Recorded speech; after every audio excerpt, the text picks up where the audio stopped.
And now I am very honored to introduce the President before he gives his lecture. Michael D. Higgins, 9th President of Ireland, was born in Limerick. He was a factory worker and a clerk before becoming the first in his family to access higher education.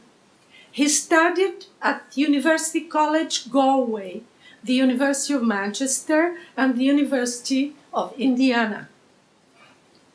As a lecturer in political science and sociology, Michael D. Higgins was a proponent for the extension of access to third-level education beyond the walls of established universities.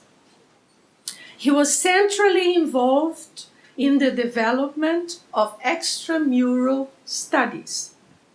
Michael D. Higgins is a passionate political voice, a poet, and a writer, a statesman and an academic, a human rights advocate, promoter of inclusive citizenship. As a writer and poet, the President contributed to many books covering various aspects of Irish politics, sociology, history, and culture. He has published 2 collections of essays, Causes for Concern, Irish Politics, Culture and Society, and the second, Renewing the Republic. He has also published 4 collections of poetry, The Betrayal, The Season of Fire, An Arid Season, and New and Selected Poems. A desire to work more directly for equality and justice led Michael D. Higgins to enter public life, and he went on to serve as a public representative at many levels, councillor and Lord Mayor in the city of Galway on 2 occasions, 9 years in the Senate and 25 in the House of Parliament. He was also the Labour Party spokesperson for foreign affairs in the Irish Parliament and founder member of the Joint Committee on Foreign Affairs.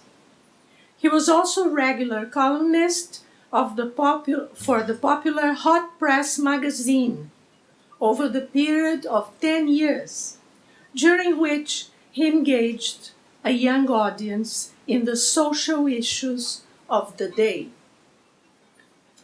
As Ireland's first Minister for Arts, Michael D. Higgins' achievements include the reinvigoration of the Irish film industry, the establishment of the Irish language television station, now TG4. He also established a rich network of local arts and cultural venues, which brought a crucial access to citizens across Ireland to these facilities. He was involved in the promotion of the Irish language and for the economic and social development of Irish-speaking areas in the state. Michael D. Higgins has, like many in Ireland, seen generations of his family emigrate. He has a strong interest and solidarity with the Irish abroad. Throughout his life, Michael D. Higgins has campaigned for human rights and for the promotion of peace and democracy in Ireland and in many other parts of the world. He is honorary adjunct professor at the Irish Centre for Human Rights at the National University of Ireland, Galway. And in 1992, Michael D. Higgins was the first recipient of the Sean McBride Peace Prize from the International Peace Bureau in Helsinki, in recognition of his work for peace and justice in many parts of the world. Thank you, President, and I would let us welcome him before he begins his lecture.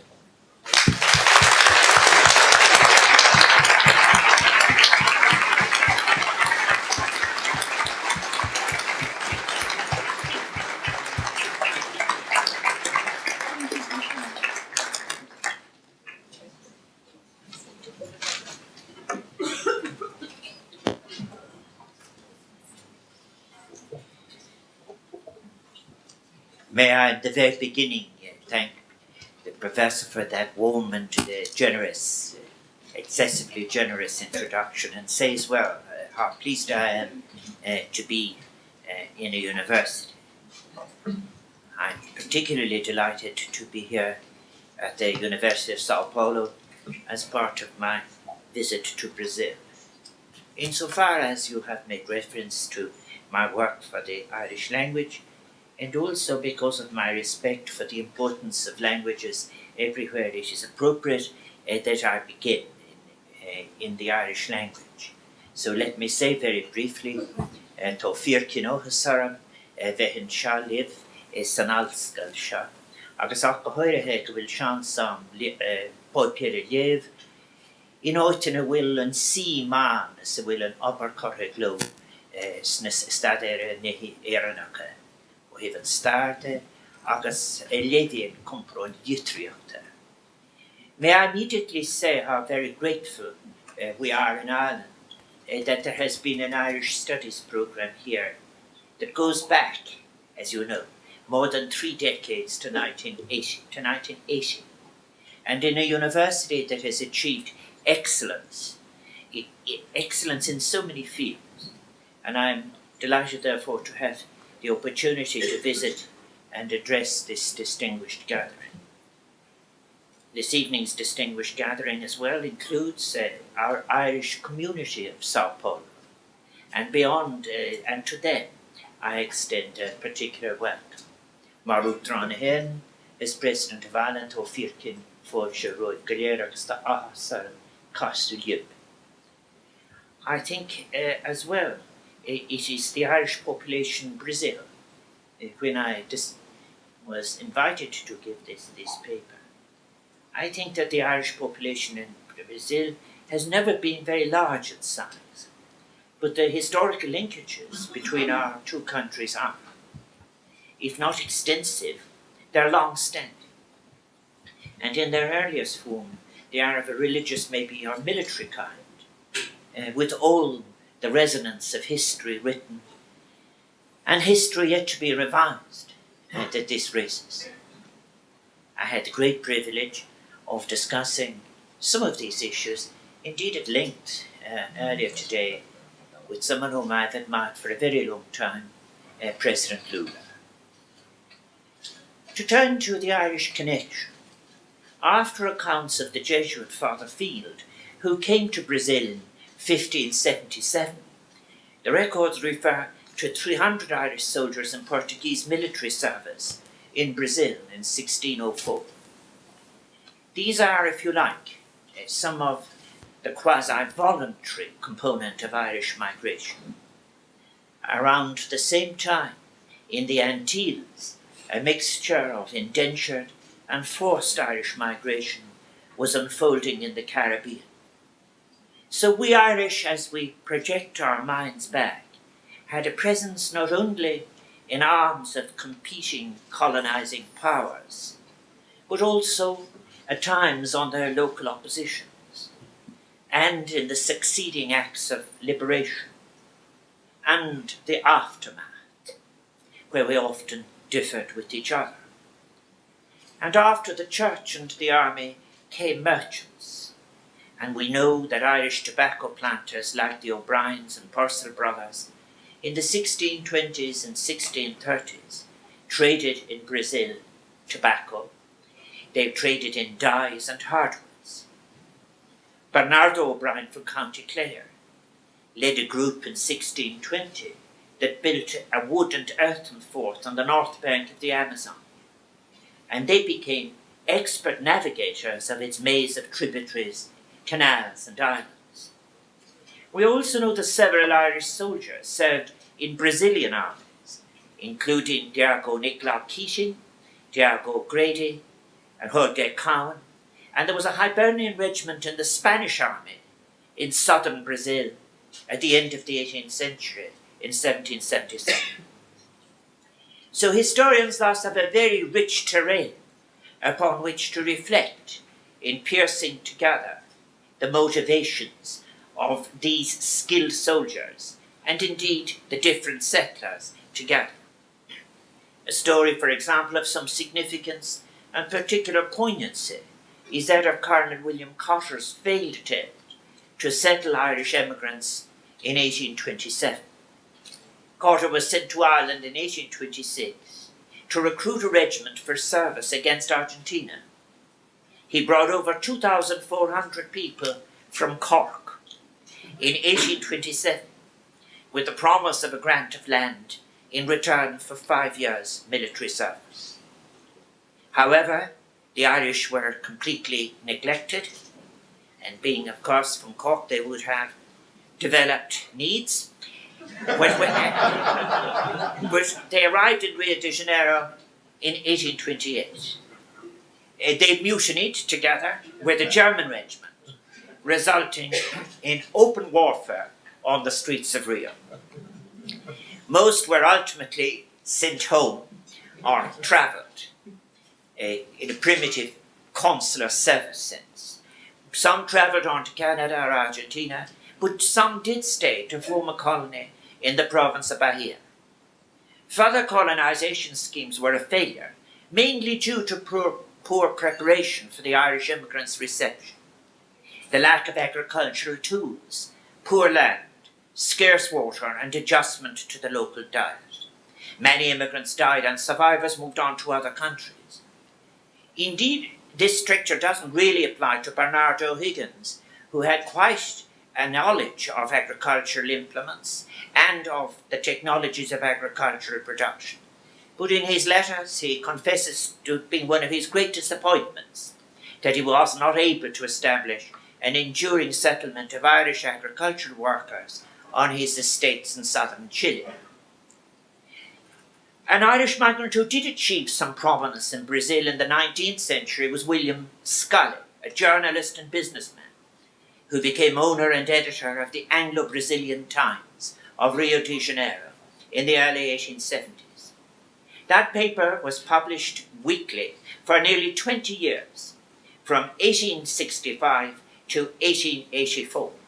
It was a tremendous achievement, and it is to his credit that he was a resolute campaigner for the ending of slavery in Brazil, which ended just 4 years after the paper ceased publication. Now, I had the opportunity, since my arrival in Sao Paulo, to look at an extraordinary fine piece of work, Journal number 12 of the Brazilian Journal of Irish Studies. I think that it is a particularly wonderful publication, commemorating as it does the centenary of Roger Casement's first voyage to the Amazon. Indeed, thinking of Roger Casement, that publication in 2010 and the recent publication of Mario Vargas Llosa's El Sueño del Celt, The Dream of the Celt, has reminded us all of the humanitarian work of that great Irishman. In 1910, Roger Casement, then a British consul in Brazil, investigated and reported on claims that a Peruvian company was carrying out atrocities against employees involved in collecting wild rubber. His discoveries were captured in a shocking report in which he related that 3/4 of the indigenous people of the area had been wiped out through the slave labour of the rubber industry. The journal is replete with splendid articles, as I have said, including Angus Mitchell's article, Roger Casement in Brazil, Rubber, the Amazon and the Atlantic World, 1884 to 1916. That article, drawing on the diaries, shows the evolution of a revolutionary sensibility in Roger Casement. And his drawing of comparisons, which are very interesting, between that which was being suffered by the American Indians and the Connemara Islanders, who at the time were suffering from typhus. We know the rest of the Casement story, his knighthood for his work here and earlier on similar issues in the Belgian Congo, and his embracing of the cause of Irish independence, which cost him his life in 1916. This rich history was brought to life by your Irish Studies team in a major academic conference in the northern city of Manaus in Amazonas in 2010. And this has been supplemented, as I know, by an exhibition here in the university on Casement's life and work. And as I've said, there has been a renewed interest by younger generations in Roger Casement, as I have said, with the publication of Maria Vargas Llosa's El Sueño del Celt, with its subtle confrontation of the limited revolutionary content of such a nationalism as did not allow for sexual freedom or its contemplation. I had the pleasure of discussing this with Mario Vargas Llosa when he called to see me not so long ago at the Orsa Neutrum. But in social terms, too, our connections are important. The most significant development in more recent years has been the major increase in Irish religious undertakings in Brazil. I understand that there are no less than 20 Irish religious military organisations working in Brazil. And these women and men are carrying on a fine Irish tradition of many years, where Irish people have answered the call to give of themselves to serve abroad, and particularly in their case, to place themselves among the poor and the disempowered in areas of poverty and deprivation, and to give service and to be part of the process of empowerment of those among whom they live, giving witness to and giving voice to those who, like the threatened indigenous people of our fragile planet where they live, or to those indeed who move on to cities in the hope of a new life and who live as migrants. So in the company of the minister and the delegation, it is important that, based on such prior knowledge of each other, that Brazil and Ireland will in the years to come, as countries with solid democracies, promoting economic development and with an enduring focus on social equality, that they should in the 21st century find common cause between them on so many levels and seek to deepen their mutual friendships. And it is my fervent wish and hope that as President of Ireland, my visit will assist in some way in this. Brazil and Ireland have so much to accomplish together in turning a depeopled global economy at the mercy of unaccountable markets into a peopled social economy of responsibility and with a real commitment to delivering sustainability. The capacity to make great changes, necessary changes, and the long struggle for the opportunity to do so has been a great achievement of the Brazilian people. And we too in Ireland have had to struggle for our right to have an independent view of ourselves and our relationships with Europe and the world. For Ireland has an old European and international connection. And this has helped, for example, our capacity to deliver over the years 6 Irish presidencies of the European Union, and it will be drawn upon again in the first half of the coming year, when Ireland assumes for the 7th time the presidency of the European Union. In no small part, That is one of the reasons I am in Brazil this week. But I am conscious of what Ireland can learn from the Brazilian experience. There is a great deal to admire, including the spectacular progress made by Brazil in reducing absolute poverty.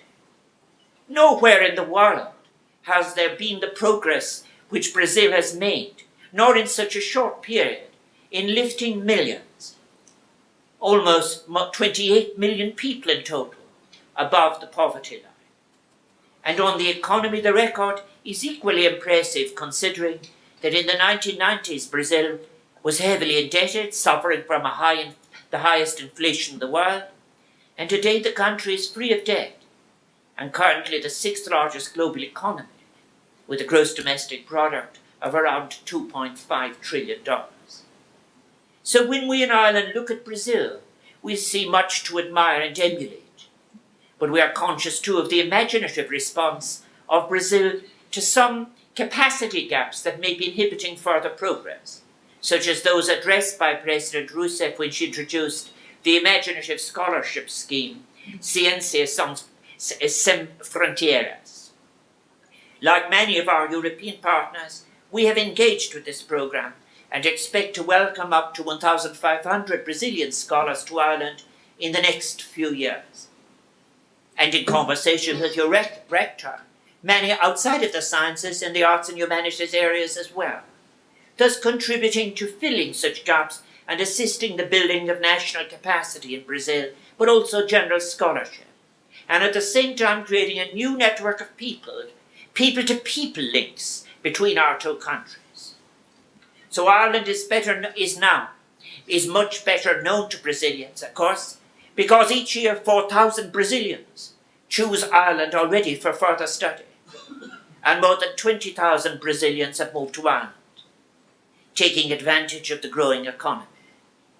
In the town of Cork in the west of Ireland, very near Yeats and Lady Gregory's Cool Park, 40% of the population of Cork is Brazilian, and they have brought to the west of Ireland a wonderful concept of carnival, I can tell you, particularly when at any time Brazil is playing football.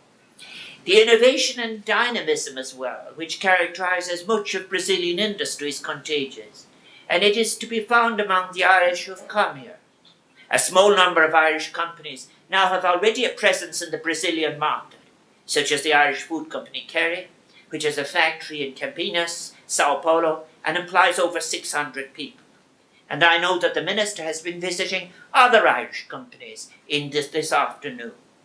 In seeking to deepen the cooperation and cultural links then between us, we need to know more of each other, exchange narratives and reflect together on world and scholarly issues that know no borders in time or space, and to constantly renew our versions of each other and ourselves. It is in this context that the Irish Studies programme here assumes an importance that transcends the academic and the intellectual, and has a wider significance. We are, I believe, on the brink of a great change. For example, already underway are changes in the versions of the social sciences. The challenge that is facing us now of reconnecting economy and ethics to philosophy, the ending of crude divisions between science, technology, and culture. All of these changes are already underway, and in the new integrated scholarship, Brazil and Ireland have much to achieve together in original work. The fascinating story of how Irish studies developed here, in this university, has been richly recounted by the founder of the centre, Professor Munira Moutran, in her publication of Sean Fuelon's Letters to Brazil.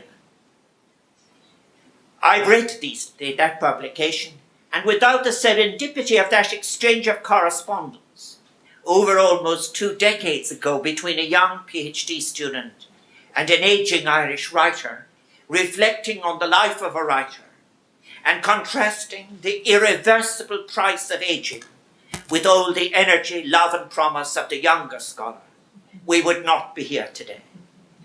The letters are fascinating.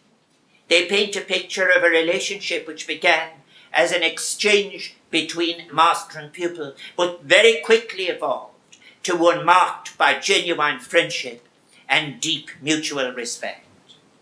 And let us remind ourselves that Aristotle, after all, said in the Nicomachean Ethics that the demands of friendship are greater than the demands of justice. And as it developed, this friendship began and flourished with the engagement of Professor Munira, and the University of Sao Paulo with Irish Studies developed and deepened. The University of Sao Paulo has offered a postgraduate course in Irish literature since 1977, and academic exchanges with Ireland date back to 1979. And the Brazilian Journal of Irish Studies was founded in this university in December 1989. So since 1999, with that publication, the Brazilian Journal of Irish Study, edited by Professor Mutran and Professor Laura Izzaga, the association regularly organises symposia that brings some of the major contemporary Irish writers to South America, and its publications have included contributions from people like John Banville, Colm Tobin, Sebastian Barry, whom you've heard already, Michael Longley, the great Margaret McCurtain, of her work on women in history, Declan Caibad, my dear friend and fine critical scholar, and Fintan O'Toole. And I have to say that the Centre for Irish Studies, through them, was in touch with some of the most original and critical writing in relation to both Irish history and literary studies. It established linkages and secured support from the wider network of established Irish studies programmes. For instance, Professor Maureen Murphy, from a stalwart of Irish studies in the United States, has been a regular visitor. Now, I've said already that I had the privilege of reading, thanks to the generosity of Professors Munira Mutran and Laura Izzaga, the issue 12 of November 2010 of the Brazilian Journal of Irish Studies. I read it last night. And I have to say I've already made reference to the splendid contribution of Angus Mitchell's treatment of indigeneity and Casement's parallels, curiously, of Indian and Connemara life, the suffering of Indian people and the typhus that was at that time prevailing in the islands of Lettermore and Lettermullen. The William Butler Yeats Chair of Irish Studies, founded in 2009, and I understand that last August, the 7th annual Symposium of Irish Studies in South America was held in the city of Natal on the theme of representations of women in Irish culture. So I am very pleased that the Irish government has been funding the William Butler Yeats Chair of Irish Studies at the University of Sao Paulo, and has recently committed to do so for 3 more years. At a time of great budgetary difficulties, this commitment is a tribute to the quality of the centre, to your dedication and drive, the quality of the publications and the value that the Irish government and the Irish people places upon it. As President of Ireland, I welcome the annual celebration of Bloomsday, that day around which the novel of Ulysses revolves. James Joyce's achievement was to break the mould of the novel, and his work has yielded works of criticism of world significance, so many of them coming from South America. Like so many writers at this continent, he takes the importance of memory, remolds it, passes it through the filters of imagination in space, and breaks the mould of the novel. I have been told that for this year's Bloomsday, a large bookstore in Rio de Janeiro, clearly infected by what began here in this university, had a special promotion with a stand containing all of Joyce's work, both in Portuguese and English.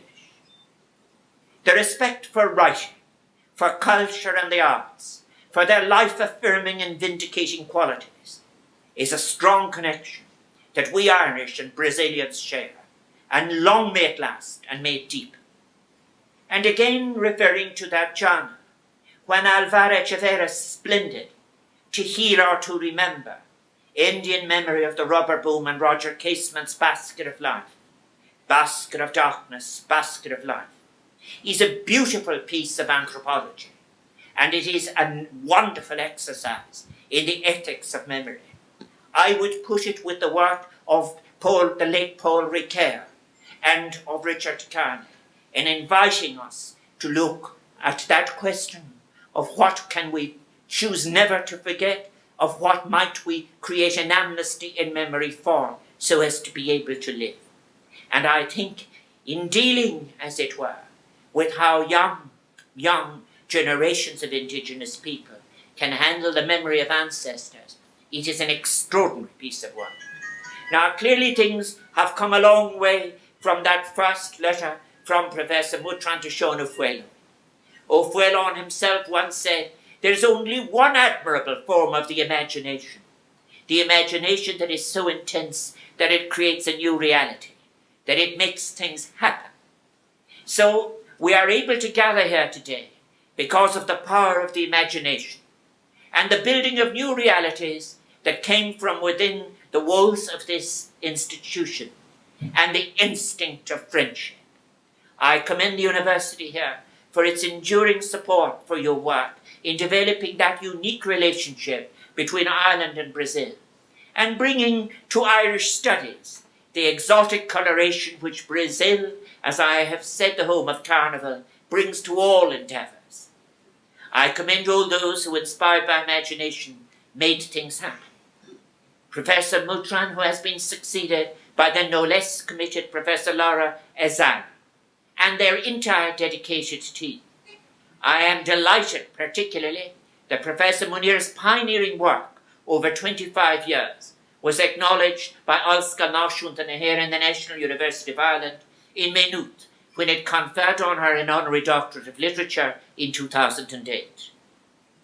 So thinking about what inspired the creation and sustenance of an Irish Studies programme in Brazil caused me to reflect more generally on the broader question of the legacy and challenge of Irish studies in new conditions.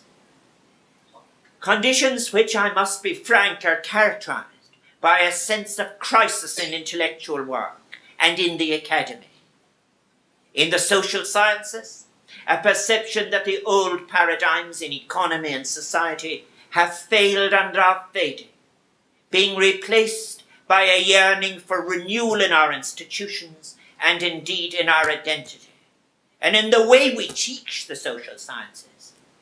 In many respects, the multiplicity of efforts are creating forms of participation in South America, of balancing state and civil society and representative structures and movimentos, is much more advanced on this continent than elsewhere. And we in Europe have to learn to absorb that change and its significance. So perhaps we in Ireland, maybe we have a more accommodating sensibility because of our connection to achieve that than some others in Europe.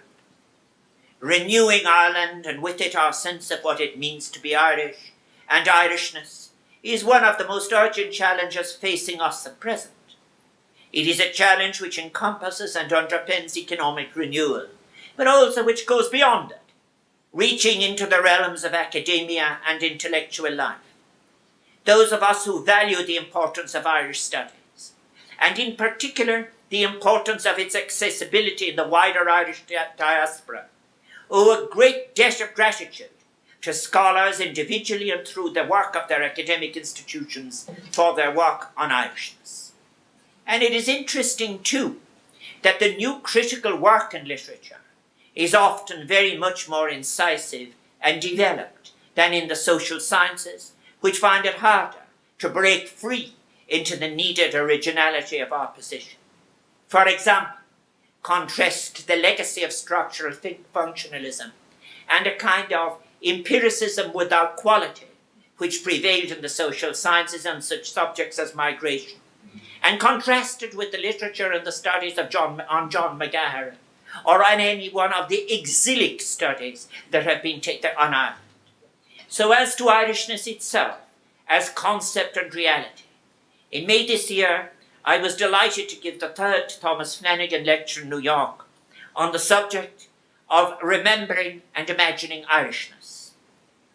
I was reminded most of all that Thomas Flanagan was the teacher who warned against any simplification of Irishness. He said, "My Irish-American identity is typical only in the sense that there is no such typical experience. Identity," he added, "is a personal matter, complex, slanted, and convoluted. In Ireland, we are not obsessed by the past, and we welcome our constant necessary revisions. And we are now once again on the threshold of centenaries of events that shaped Ireland for much of the past 100 years. In the next few years, we will mark the centenary of the start of the First World War and the events that led to the Easter Rising, the War of Independence, the Civil War. So these anniversaries are an opportunity for us too to reflect on our complex identities, but to do so in an authentic fashion, without any evasive fictions. So it seems to me that as the 20th century progressed, anxious at times for pragmatic assurances of stability, we sacrificed some of the powerful, emancipatory, egalitarian and imaginative richness of the original independence to which we aspired, including above all its socially transformative potential. The writers of Ireland in exile mode have reminded us of this, reminded us not only of that, but of the enduring luminosity of the original Republican vision, a vision that knows no borders in its liberating tendency, in its humanity. The polarizing events too of 100 years ago in Ireland had the effect in many respects of fixing and freezing national and religious identities for the decades that followed, in such a way that was exclusive and confrontational, narrowing our horizons. It is the recovery of and respect for the complexity of intellectual work that will set us free and offers us the best prospect in Irish studies at home and abroad. The Irishness that I believe is now emerging, even if not yet fully realised, is one that will be informed by the experience of the Irish abroad as much, or even to a greater extent, than it will be informed by those of us who live in Ireland. Distance grants perspective, and it is not accidental that so many of our most perceptive scholars chose the lens of temporary exile, and our people of Ireland at once at home and abroad. And of course this is something that we share with writers in South and Central America. That rich exilic experience where one is able to hold with both the legacy of its past and the promise of its future, a promise often betrayed. One is able to hold it steady, to produce within the different modes a picture of one's people. And of course, if distance grants perspective, then you have a real advantage there in Sao Paulo, half a globe away from the object of study. We Irish, all of us, will be especially interested in the insights and new perspectives you bring to us through your valuable work. Indeed, on a number of occasions since my inauguration as Uachtaráin and President of Ireland, I have suggested that it is not only from memory that the Irishness I speak about, that the Irishness of a new departure will come, but it will come from what is imagined as possibility and capable of being brought to fruition, respecting the frames of experience and values to which our words and policies are directed. I think, in the end, at the end of life, one's memory is not of events that have actually only happened, but of all which has been imagined and all which was once considered as possible. Sedimented at the end of our lives in memory, is we are left with, as it were, our possibilities, not only realised, but unrealised and imagined as well. And this will not be a new task or novel experience for Irish people. Ireland is not a society that has simply moved out of tradition into modernity. The false notion of modernisation theory has been of really little value in Irish social studies. As scholars such as Declan Corbett have pointed out, Irish people have again and again been required to modernise, to adapt, to learn, to come through with such creativity as was necessary, so as to define and deal with that which was initially strange. Our stories are stories, as he says, with jagged endings. So this process of adaptation and modernization was a feature of the Irish migrant experience, as they sought to accommodate the strangeness of their host environments. So we are in changing times in Ireland, in Europe, and the world. And I am very mindful today that my predecessor 8 years ago gave an address here in this university in March 2004 on the subject of EU enlargement and Ireland's experience in the EU. At that time, Ireland held the presidency of the EU, as we were preparing to welcome 10 new countries to join the Union on the 1st of May 2004. It was a time of optimism when the EU was self-confident of its capabilities to further advance economic, social and political progress. At that time, the word cohesion had equal status with the word competitiveness. Since then, optimism has of course been severely challenged by economic events, as the supposed rationality of the financial markets has been brutally exposed. A tension began indeed to emerge between accountable democracies faced with unacceptable levels of unemployment and unaccountable markets based on the walls of speculation, and indeed in their derivation in an abuse of the concept of freedom itself, defined freedom as a freedom from the state or indeed any regulation with disastrous consequences. In the aftermath of that massive economic failure and its attendant human consequences, a certain version of Ireland which had prevailed briefly in our recent past must now be regarded as an aberration in our long history, and it must be replaced. That narrow version of Ireland, characterised as it was by an extreme and unrestrained individualism and an almost reverential approach to wealth for its own sake, is over. This version of Irish society was destructive at home, damaged our reputation abroad. It was an extraordinary hubris. It also fostered new forms of exclusion and inequality. And we are paying the human price of involuntary immigration as more of our young people feel impelled to immigrate in pursuit of employment opportunities, thereby once again renewing an historical experience of immigration that we had hoped had been consigned to the past. But there are highly educated people, more educated than any other country in the Eurozone, 10% more qualified graduates. And it is our hope that they will return, having helped other economies, and that they will come in time to build the Ireland of which they are a crucial part.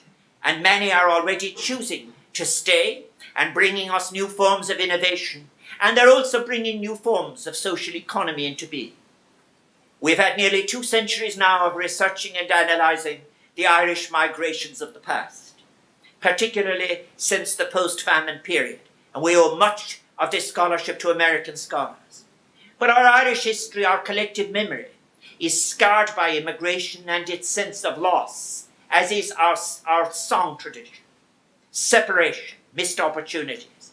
And even if there has been a rich literary harvest enjoyed not only at home, but at global level, it has been a loss of people. The subject of migration has interested myself throughout my academic and political career. And I believe that our migratory experiences should to us be a great moral and empowering strength, continually reminding us that the appropriate human rights that attach to each person, from the fact of simply being human and alive,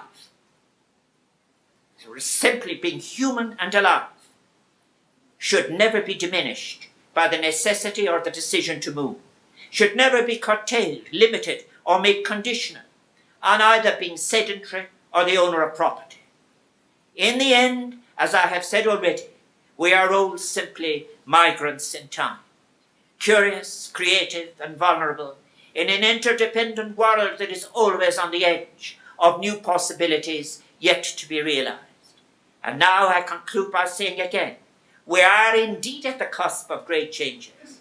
We face, on the one hand, the challenge of accepting mutely and passively the impact of such a homogenization in culture as would define us as consumers, passively consumed in our consumption, or alternatively of using science and technology to assist us in making a rich tapestry from the threads of cultures, of things ancient and things yet to be imagined. And Irish Studies I see as a loom to such a project as we'll release. Not only our curiosity or our voyeurism as to what is different, as Edward Said would have it, an exotic experience for a transient moment.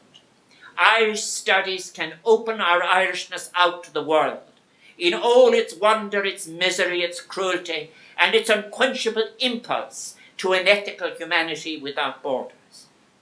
Derek Mahan, a close friend of Tom Flanagan's in New York, wrote recently about the need to renew values in an Ireland that has seen excess.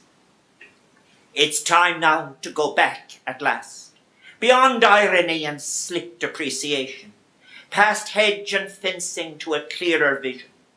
Time to create a future from the past. I believe we are at such a point of renewal. It is a great challenge, renewing Ireland and also renewing the sense of what it means to be Irish after the events of recent years. And those outside Ireland who share a sense of Irishness, including all those who are teachers or students of Irish studies abroad, are vital to that process. As President, I've made it a priority to strengthen and deepen all strands of our international connections to the global Irish family. That inclusive version of Irishness is in its turn but a strand in our common shared human existence. Such a global approach as might include all our histories, peoples, narratives and scholarships. Charles Darwin wrote about the need to see beyond ourselves. As man advances in civilization and small tribes are united into larger communities, the simplest reason would tell each individual that he or she ought to extend his social instincts and sympathies to all the members of the same nation, though personally unknown. This point being reached, there is only an artificial barrier to prevent his sympathies extending to the men of all nations and races. Now more than ever, we need to widen our perspective, leave behind all aggressive individualism and move in international solidarity towards a more generous form of inclusion. We need to work together to imagine anew such values and ideals as will create something new, emancipatory and transformative. And I was privileged to discuss these ideas with President Lula earlier today. The local Irish community, of course, Marfocal Skerrick is concrete to finish. It is estimated at about 1,000. And I am well aware that there is no big Irish diaspora here, no great hyphenated Irish community that will endow from the riches of commerce what is going on or to provide funding or support its academics and furnish its student base as prevails in some parts of North America. Rather, it is as if one had happened on an oasis of learning, sustained by a small dedicated group from within South America, who pursue the study of Irish literature purely on its own inherent merits.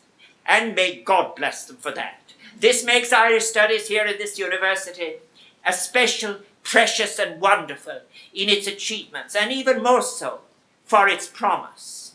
Wonderful in its achievements, as I have said. There's something different, unique, colourful, and even exotic, let me use Said's word, about an academic programme which is Irish Studies in Brazil.